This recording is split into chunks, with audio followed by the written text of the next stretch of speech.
Nous voulons t'écouter entre tes saintes mains. Parle à nos cœurs. Fais-nous du bien. Au nom de Jésus-Christ, nous avons ainsi prié. Nous disons Amen. Amen, Amen. Vous allez encore nous comprendre, frères et sœurs. Le Seigneur est tellement bon encore ce soir. Le Seigneur est merveilleux. Je sens dans mon cœur envie de prier avec toi. Je sens dans mon cœur l'envie de te soutenir dans la prière. Mais avant toute chose, tu dois d'abord comprendre que tu es le vrai responsable de ta propre vie. Ça veut dire que tu dois prier. Le grand thème que nous allons développer ce soir, je l'ai intitulé « Personne ne le fera à ta place ». Je prends l'évangile selon Matthieu, chapitre 26, le verset 36 jusqu'au verset 46. Je ne sais pas pourquoi il y a trop de 6. Mais c'est la Bible, n'est-ce pas? Il ne faut pas m'interpréter autrement. L'évangile selon Matthieu, chapitre 26, le verset 36 jusqu'au verset 46. Je lis au nom de Jésus. Là-dessus, Jésus se rendit avec eux dans un endroit appelé Gethsemane et il dit aux disciples, « Asseyez-vous ici pendant que je m'éloignerai pour prier. » Je reprends. Là-dessus, Jésus se rendit avec eux dans un endroit appelé Gethsemane et il dit aux disciples, « Asseyez-vous ici pendant que je m'éloignerai pour prier. » Il prit avec lui Pierre et deux fils de Zébédée. Il commence à être saisi par la tristesse, saisi de tristesse et d'angoisse. Il leur dit alors, « Mon âme est triste à n'en mourir. Restez ici et veillez avec moi. » Puis il avança de quelque part, se jeta visage contre terre et fit cette prière. « Mon Père, si cela est possible que cette coupe s'éloigne de moi, toutefois non pas ce que je veux, mais ce que tu veux. » Il revint vers les disciples qu'il trouva endormis et dit à Pierre, « Vous n'avez donc pas pu rester éveillé une seule heure avec moi. Restez vigilants et priez pour ne pas céder à la tentation. L'esprit est bien disposé, mais la nature de l'homme est faible. » Il s'éloigna une deuxième fois et fit cette prière. « Mon Père, s'il n'est pas possible que cette coupe s'éloigne de moi, sans que je la boive, que la volonté soit faite. » Il revint et le trouva encore endormi, car ils avaient des paupières lourdes. Il les quitta, s'éloigna de nouveau et pria pour la troisième fois, répétant le même parole. Puis il revint vers ses disciples et leur dit, « Vous dormez maintenant, vous reposez, voici l'heure est proche, et le Fils de l'homme est livré entre les mains des pécheurs. Levez-vous, allons-y, celui qui me trahit s'approche. » La parole de Dieu. Frères et sœurs, je voulais dire simplement qu'il y a des choses qui arrivent dans notre vie où personne ne va t'aider, n'est-ce pas? Personne ne va t'aider, il y a des choses que tu dois faire seul. Et dans la vie chrétienne, il y a des choses comme cela. Cela veut dire, ici, je vais parler de l'intercession des autres qui ne peuvent rien. Tu comprends? L'intercession des autres qui ne peuvent rien dans ta situation, une situation imposée par Dieu, oui, une situation imposée par les démons, oui, une situation imposée par les sorciers de votre famille, oui aussi, mais personne d'autre ne peut te libérer si ce n'est que toi-même. Ça veut dire que tu es le vrai responsable. Et parmi les choses que les autres ne peuvent pas faire pour toi, surtout quand tu te retrouves dans cette situation, c'est la prière. Vous savez ce qui est bizarre dans la vie chrétienne d'aujourd'hui? Il y a des gens qui cherchent même à dormir pour que le pasteur prie pour lui. Donc cela veut dire, lui, il prend son temps de dormir. Hein? Il prend son temps de dormir. Maintenant, il sait que mon pasteur va prier pour moi. Comme je partageais avec un homme qui dit ceci, « Ah, le pasteur Blanchard est venu habiter chez nous. Nous sommes heureux. » Cela veut dire, nous, on va commencer à dormir. Et lui, la nuit, il va commencer à prier. J'ai dit, bizarre là. Moi, c'est pas moi qui est le Jésus de votre vie, tu comprends? Même le Jésus là, parce que je vais parler de Jésus aujourd'hui. Écoutez, il ne faut pas croire aux autres parce que tu n'es pas Dieu, parce que tu ne sais pas si ils font exactement ce que tu attends d'eux. je reprends. Il ne faut pas croire aux autres parce que tu n'es pas Dieu et tu ne sais pas exactement ce qu'ils sont en train de faire. Parce que tu es un homme, tu peux attendre beaucoup des hommes, mais moi je te conseille de ne pas attendre beaucoup des hommes. Et surtout la chose que tu ne peux pas attendre des hommes, que les gens prient pour toi. Non. Frères et sœurs, concernant la prière, Dieu veut que nous soyons de vrais responsables, nous-mêmes, que nous soyons de vrais, j'ai dit, de vrais responsables. Ton combat, ce n'est pas mon combat. Ton problème, ce n'est pas mon problème. Les sorciers de votre famille ne sont pas les sorciers de notre famille. Tu comprends ça? Donc, il y a des choses que tu dois faire. Regarde-moi cette histoire. Le Seigneur Jésus arrivait à la fin de son ministère et il devait passer par la croix. Souvenez-vous de la prière qu'il avait faite où Pierre était venu. Pierre a vu Élie et Moïse à côté pour dire, est-ce qu'on ne peut pas construire 3 tentes ici pour Moïse, pour Élie et pour toi Jésus? C'était le jour où le Seigneur Jésus avait vu la souffrance qui devait arriver, où il priait à Dieu, n'est-ce pas, si l'Éternel Dieu pouvait aussi enlever cette souffrance. C'est comme cela que le Seigneur va amener Simon avec 2 fils de Zébédée dans la prière pour dire tout simplement que venez, venez. D'abord, il y a l'attitude, n'est-ce pas, de Jésus. Jésus dit, il sent la tristesse et l'angoisse. La tristesse et l'angoisse, non pour les gens qui l'entourent, mais pour sa propre vie.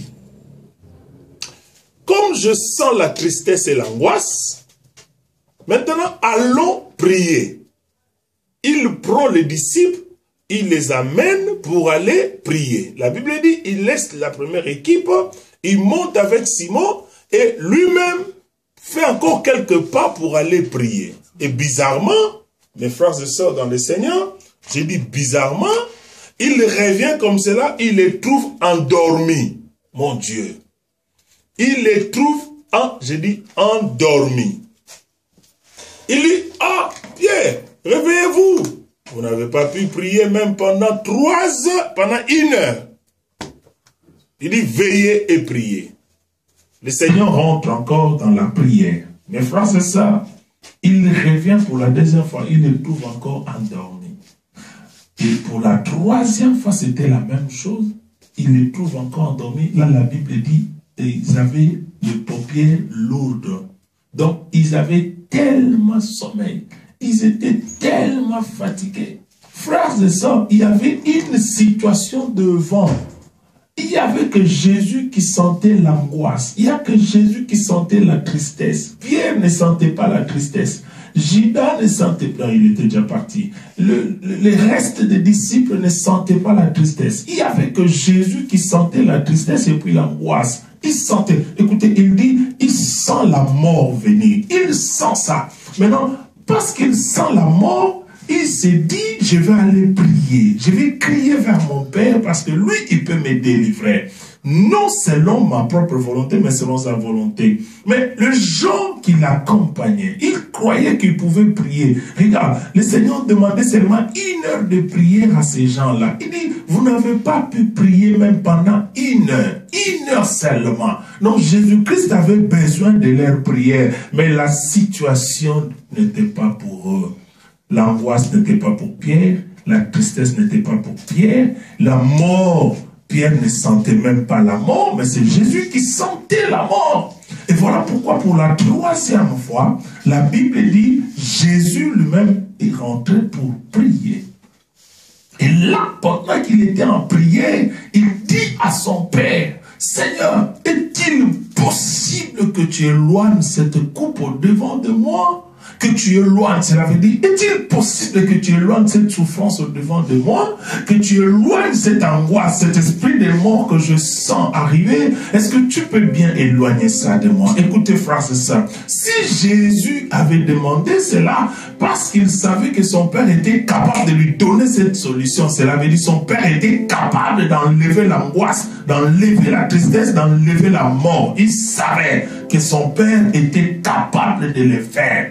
Mais il avait aussi besoin du soutien de Pierre qu'il n'a pas eu. Heureusement qu'il n'est pas reculé. Il a avancé vers son père. Frères et sœurs, n'attends pas les gens faire quelque chose, prier pour toi pendant que toi-même tu ne peux pas prier. L'angoisse, la souffrance, les échecs, ce sont des choses que tu es en train de vivre seul. Écoutez, il n'y a personne qui peut comprendre les cris de ton cœur plus que Dieu et plus que toi-même. Il n'y a personne qui peut comprendre que tu vis les attaques, frères et sœurs. La nuit, tu dors seul. Quand tu vois le combat, tu es seul. Tu expliques seulement au pasteur, tu expliques à tes frères, tu expliques à tes amis. Mais c'est difficile qu'ils vivent ces choses-là, mon frère, ma soeur. Le Seigneur Jésus pria pour dire à son Père, est-ce que tu ne peux pas enlever? Et ça veut dire, en d'autres termes, tu ne peux pas m'épargner. Je disais, Jésus savait que son Père pouvait l'épargner, n'est-ce pas? Il savait. Bon, pour Jésus, Dieu avait déjà préparé la croix. Mais pas pour toi, tu comprends? Toi, tu dois croire qu'à ta prière, le Seigneur va t'exaucer. Cela veut dire, le Seigneur est capable d'enlever l'esprit des morts qui te dérange. Le Seigneur est capable d'enlever l'angoisse, la tristesse qui te dérange. Le Seigneur a la capacité. Et je veux te dire, ma préoccupation de ce soir, je ne veux pas que tu comptes sur quelqu'un. Ne compte pas sur ton pasteur. Dis non, je sais que mon pasteur va prier. Non, je suis en train de vous prêcher. En tant qu'un pasteur, ça nous arrive des fois de rentrer comme cela très fatigué. Je prie un peu, puis je dors, frère, ça m'arrive. Et si c'est le jour où toi tu t'attendais que je prie pour toi, et que ce jour-là, je m'étais endormi parce que j'étais très fatigué. Après avoir reçu beaucoup de gens ici à l'église, je me rentre des fois très fatigué. Mon frère, ma soeur, il ne faut pas croire à ce prophète-là pour dire mon prophète va prier. Même s'il a récupéré l'argent pour dire il part à Mangué, deux fois il dort. Bien-aimé, personne ne va faire ça à ta place. Cela veut dire prier à ta place. Non, Dieu ne veut pas ça. Toi-même, lève-toi. Prie pour ton problème. Lève-toi. Prends ça au sérieux. Occupe-toi de ces problèmes qui te dérangent. Seul, bien-aimé, seul. Écoutez, les pasteurs aussi ont leurs problèmes. Ça, il ne faut pas oublier. Les prophètes aussi ont leurs problèmes. Ça, il ne faut pas aussi oublier. Même les intercesseurs aussi, ils ont leurs problèmes. Tu sais, ces quelques paroles veulent tout simplement te dire, tu dois être mature. Cela veut dire le vrai responsable de ta propre vie. Ce que je n'aime pas, c'est la capacité à mon ami toi ce nazabo eza pour na papa na biso pour na maman na biso. Non, n'importe quel problème, je dis n'importe quel problème, Dieu est capable de donner la solution à n'importe quel problème. Il n'y a pas une situation qui peut dépasser, une situation que le Seigneur ne peut pas résoudre. Je ne vois pas. Nous servons un Dieu qui est capable de tout, mon frère, ma soeur. Lève-toi. Regarde comment est-ce que le diable a combattu ta vie de prière. Tu fais semblant, tu ne pries plus. Oh non, mon père prie, ma mère prie. Oh, il y a des gens qui prient pour moi. C'est faux. Personne ne va le faire à ta place. Écoutez, si le diable veut te détruire, la première des choses, il va détruire ta vie de prière. Moi, je n'arrive plus à prier parce qu'il y a trop de problèmes. Non. Et moi, si je me lève pour prier, je vois comme si les problèmes arrivent. Oui, il faut continuer à prier. Parce que après ces problèmes, c'est la solution. Après ces problèmes-là, c'est la solution. À moins que tu pries. Si tu ne pries pas, Quand tu as des problèmes, sache que ces problèmes-là persisteront dans ta vie. Lève-toi dans la prière. N'attends pas une autre personne faire à ta place. Lève-toi, j'ai dit, dans la prière. Tu avais déjà abandonné la vie de prière? Lève-toi. Cette exhortation est pour toi. Pourquoi? Parce que tu vis dans les angoisses. Regarde bien ta vie. Tu as tellement de questions sans réponse. Tu as tellement de problèmes sans solution. Tu as tellement de difficultés sans solution. Rien ne marche dans ta vie. Rien. Rien. Tu essayes par tes propres efforts, rien ne marche. Essaye avec la prière. Quitte cette étape des chrétiens d'aujourd'hui. Ouais. Ils ne vivent que des déclarations des hommes de Dieu. Tu seras béni. Amen, je crois. Et il vient donner l'argent. Tu seras élevé. Il dit Amen. Écoute, frères et sœurs. L'homme de Dieu, là, ce n'est pas un aventurier. Il dit des choses vraies, mais il y a un problème sérieux, frères et sœurs. Cette déclaration ne trouve pas la vie de prière en toi. Voilà pourquoi, depuis que tu as écouté toutes ces déclarations, aucune d'elles ne s'est accomplie dans ta vie. Aucune d'elles ne s'est accomplie. Dans l'angoisse, dans la difficulté, je resterai dans la prière parce que mon Dieu est capable d'enlever cette coupe au devant de moi. Il en a la capacité, mon frère. Ne compte pas sur la prière des autres. Compte sur ta propre prière. J'insiste. Compte sur ta propre prière.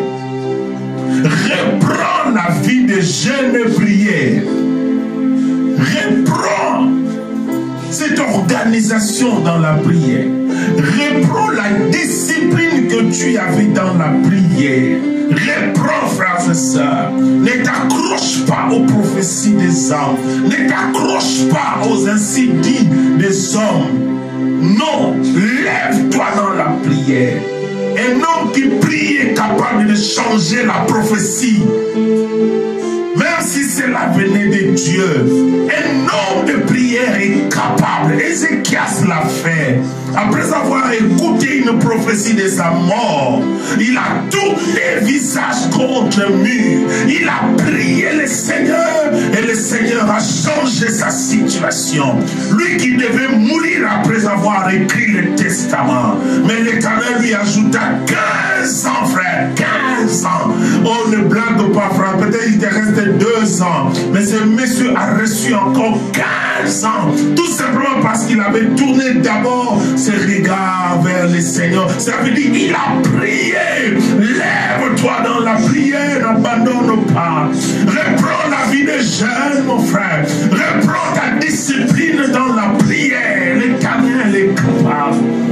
Je te prêche un Dieu qui est capable, frère.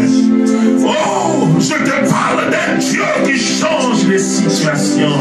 Je te parle d'un Dieu qui élève les pauvres. Il élève l'indigent et le fait asseoir avec le grand. De la poussière, il élève l'indigent et il le fait asseoir avec le grand. Je te prêche un Dieu de la boue, frère de ça. Il ramasse, il ramasse, il ramasse. Je te prêche un Dieu qui est capable de guérir de cette maladie incurable. Je te parle d'un Dieu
quelque chose.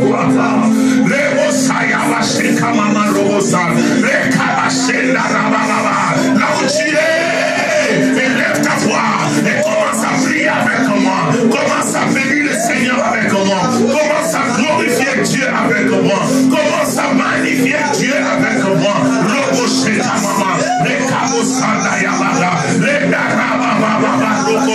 Toi qui vis dans l'angoisse, toi qui vis dans les difficultés, toi qui sors les combats, lève-toi dans la prière. Ton Dieu est puissant, ton Dieu est vivant, ton Dieu est fort, ton Dieu est fort, ton Dieu est fort, ton Dieu est fort. J'ai dit ton Dieu est fort, il est fort, il est fort. Bénis ton Dieu, bénis ton Dieu, bénis ton Dieu, bénis ton Dieu, bénis ton Dieu.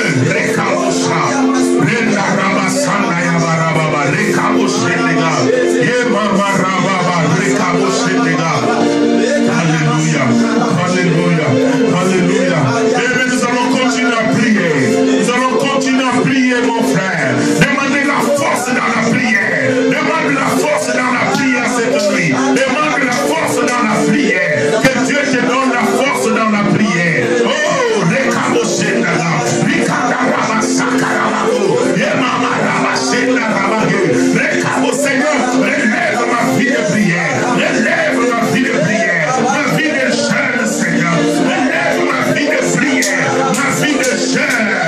Jeûne et prière. Que cela soit mon partage de chaque jour, Seigneur.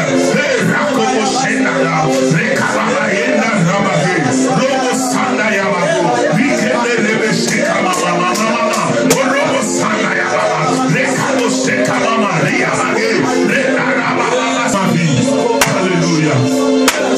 Écoutez, le Seigneur Jésus dans sa prière, il dit à Dieu, il dit Seigneur, éloigne cette coupe au devant de moi. La première de partie, ça veut dire il demande à son Père d'éloigner la coupe. La deuxième de prière, c'est que Seigneur, c'est que cela soit dans ta volonté. Écoutez, il y a une volonté de l'ennemi pour ta vie, il y a une volonté de sorcier pour ta vie, mais il y a aussi une volonté de Dieu pour toi.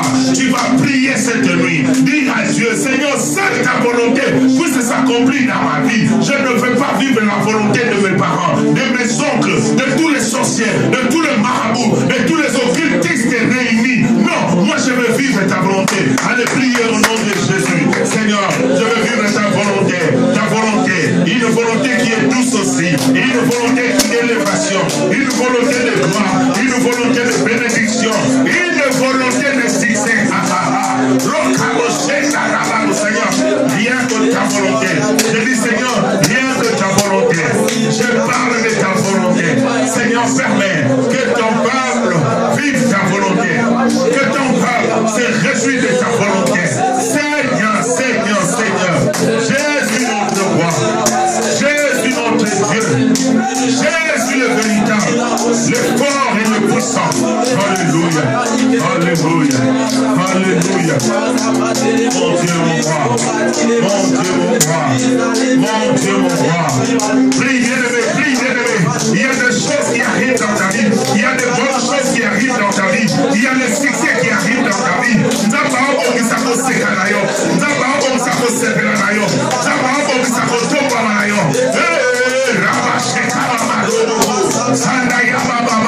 Je disais que l'Éternel est en train de préparer ta gloire. Le succès, l'élévation. Le Seigneur est en train de préparer cela.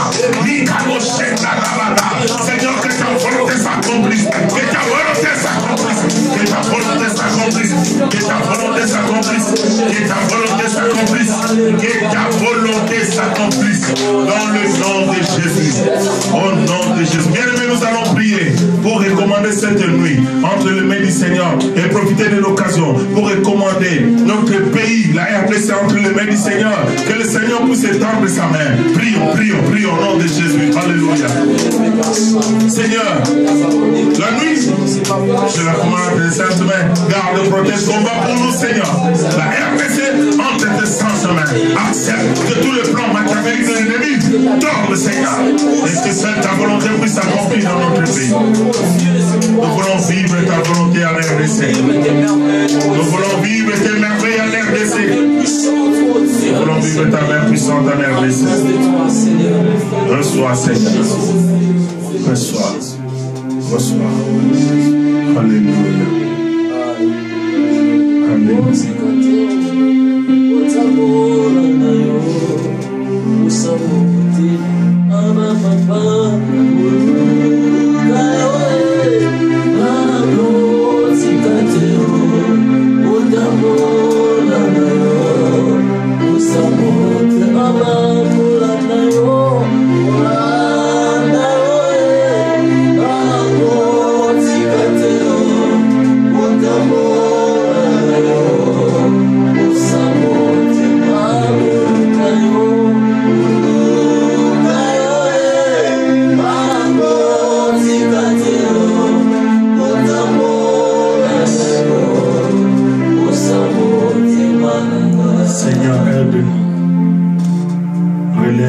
De prière pour tous ceux qui nous ont suivis cette nuit.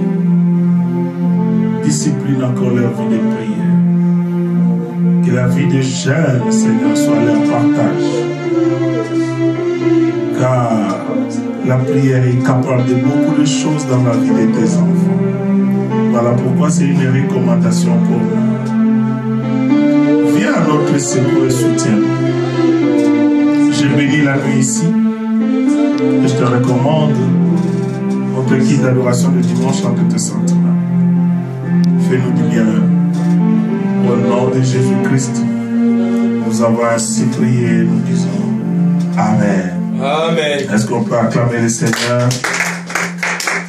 Merci beaucoup. Nous bénissons le Seigneur pour ce grand culte. Nous voulons annoncer que ce dimanche, il y a une grande journée d'adoration et de prière à Paris avec Berger Guy. Un moment de prière et je serai moi-même en ligne avec vous pour prier pour vous. En direct, je vais vous exhorter pendant 15 minutes, 20 minutes et puis je vais prier pour vous. Et le dimanche, nous serons encore en direct pour notre grand culte d'adoration ici à Kinshasa. Parce que le dimanche pour nous, c'est un jour d'adoration. Si tu veux nous suivre, veuillez nous suivre sur Jardin de la Foi TV, c'est YouTube. Nous sommes sur Facebook, Pasteur Blanchard Kassongo officiel. Nous sommes sur WhatsApp, là c'est mon numéro personnel, plus 243 89 51 33 176. Même sur le bas de vos écrans, vous allez trouver les numéros. Nous sommes aussi sur Instagram, ça veut dire blanchard.kassongo 2020. Nous sommes aussi sur Twitter, Blanchard Kassongo. Vous serez en contact avec nous. Nous attendons vos suggestions, vos conseils et vos sujets de prière. Parce que nous sommes là aussi pour ça. Laisse que le Seigneur puisse vous bénir. J'ai béni aussi ma maman Nana. Parce que tu es en ligne avec nous. Maman Nana Mayavanga. Il y a aussi ma fille Timba Zamboka à partir de l'Angola. Que Dieu te bénisse. Que Dieu bénisse aussi maman Marie-Josée Diambaka, maman Mégère. Que Dieu bénisse aussi mon frère Jonas Nop à partir de Paris. Que le Seigneur bénisse aussi maman Ruth Kassongo. Que Dieu vous bénisse mes frères et sœurs. Nous allons nous retrouver les dimanches. Sans oublier, aujourd'hui à minuit, il y a un bébé qui va naître. Ce bébé s'appelle Blanchard Kassongo. Mais laissez-moi vous dire, je ne veux pas de grands cadeaux sur Facebook. Je veux voir des gens, personnellement, comme ça, ils viennent me voir. Donc, ne m'envoyez pas des cadeaux sur Facebook, des gâteaux de 3 étages sur Facebook. Je ne veux pas ça. Hein? Que Dieu vous bénisse.